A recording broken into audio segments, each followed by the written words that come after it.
so this is a theoretical yield type problem. What is a theoretical yield of 2.90 if 2.90 grams of Fe2O3 are formed from reaction of 10.0 grams of FeCrO22? And again, what we're doing is we're always starting with a reactant. In this case it's the FeCrO22, you can tell because it's on this side of the arrow. And we're figuring out the amount of Fe2O3 we're supposed to get. Now from the reaction we got 2.90 grams of Fe2O3, but we know that we should have probably gotten more than that, and we can tell the exact amount by figuring out the math by starting out with the 10.0 grams of FeCrO22 and figuring out how much Fe2O3 we should have gotten. So what are we looking for? Well, according to this, we got 2.90 grams of Fe2O3, which means we need to figure out how many grams of Fe2O3 we got from this amount of FeCrO22. Alright, so that tells us the unit, or the grams over here. Remember, we're not going to use the 2.90 in this problem, but if we wanted to do the percent yield, we need this information here, and these units would have to cancel with whatever units I came up with from over here after I did the problem. Now we're going to be starting out with the grams of FeCrO22, then we're going to get moles of that, then we'll get the moles of Fe2O3, then we'll get the grams of Fe2O3 from there. Alright, so starting out we've got 10.0 grams FeCrO22 times, we know we've got grams of FeCrO22 on the bottom.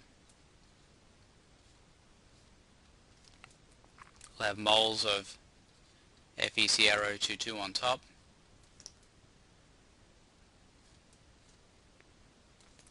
And because that's what we need next, and then the relationships, 1 mole of FeCrO22 is 223.85 grams.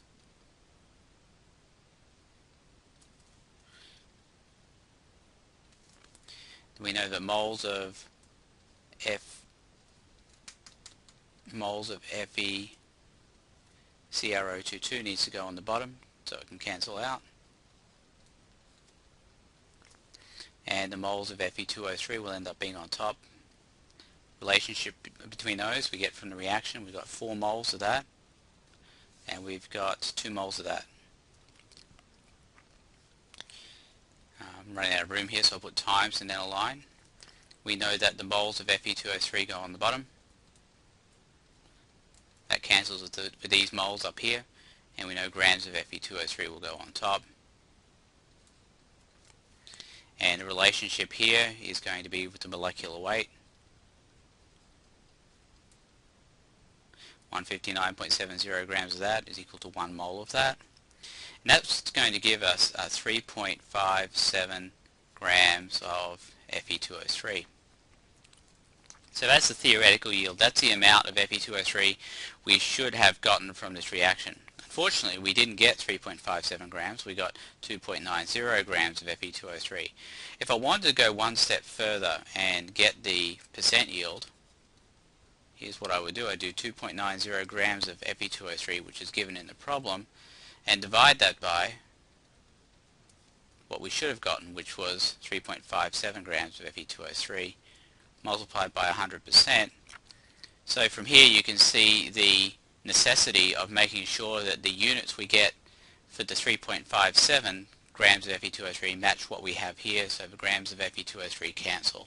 That's why I went looking for grams of Fe2O3 at the end of the problem here to give us our answer for the theoretical yield.